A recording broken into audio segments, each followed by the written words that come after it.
All right, so now where does the Calvin cycle happen and what does it do?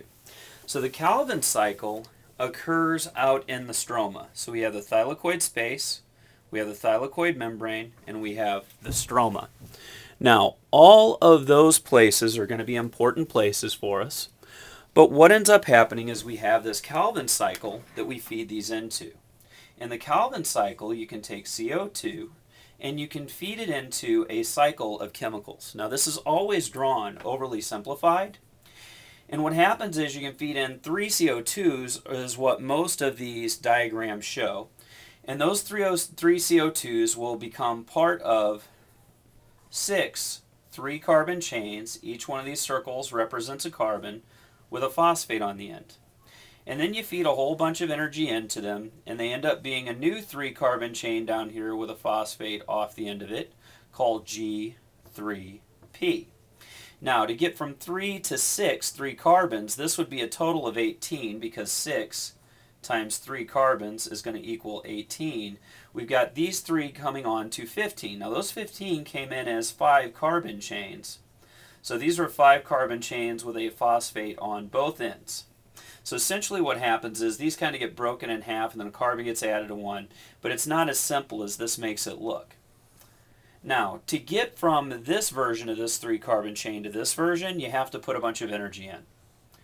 First, you have to put in 6 ATP to give you, and they have to turn into 6 ADP. And because ADP has far less energy than ATP, that means that the energy that was taken out of the ATP has gone into this 3-carbon chain and the enzymes that are going to make it.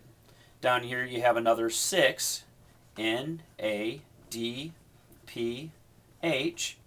that becomes 6 NADP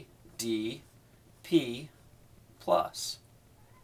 Now, that is the electrons that are going to go in between carbon and hydrogen to really hook everything together so that it stays a stable form of energy, which is really the reason why we make sugars instead of just sticking with ATP and NADPH.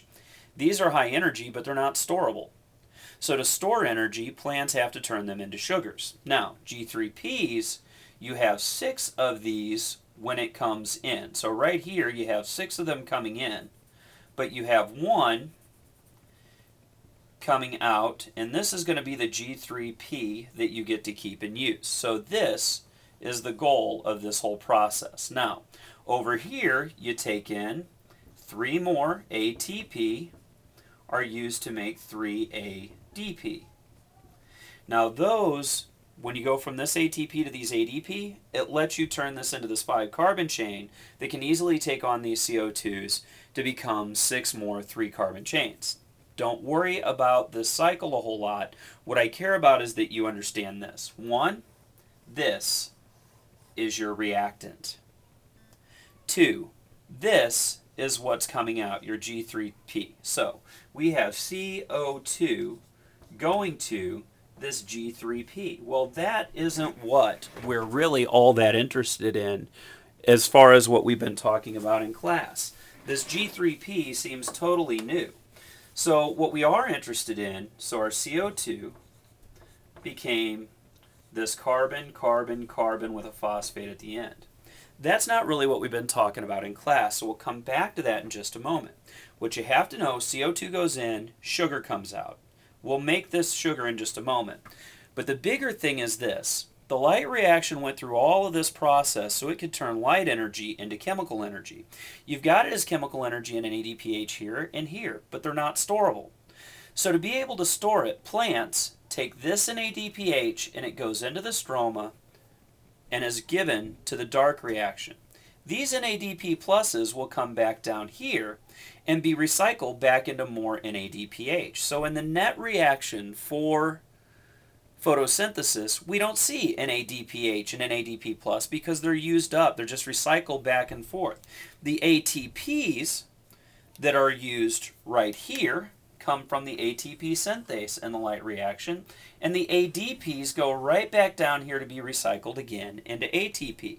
And the same thing happens with these, but I won't burden you with the line going over there and just making things messier. So how does all this mean that G3P turns into a sugar?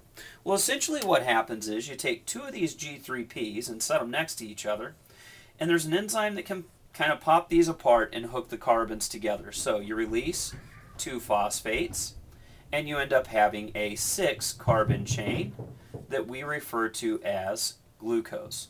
So this is the process of making glucose from the energy in the light reaction. There's only one more video that I'll do that gives you kind of the basis or the background based on the comparison between the mitochondria and the chloroplast, but this is in essence your overall photosynthesis set. Don't worry about the chemicals involved in this circle. I'm not going to make you memorize those, but you need to know the reactants are CO2, that glucose is what we're making, and that these NADPH and ATP came from the light reaction, and we had to turn them into sugar because they're not storable.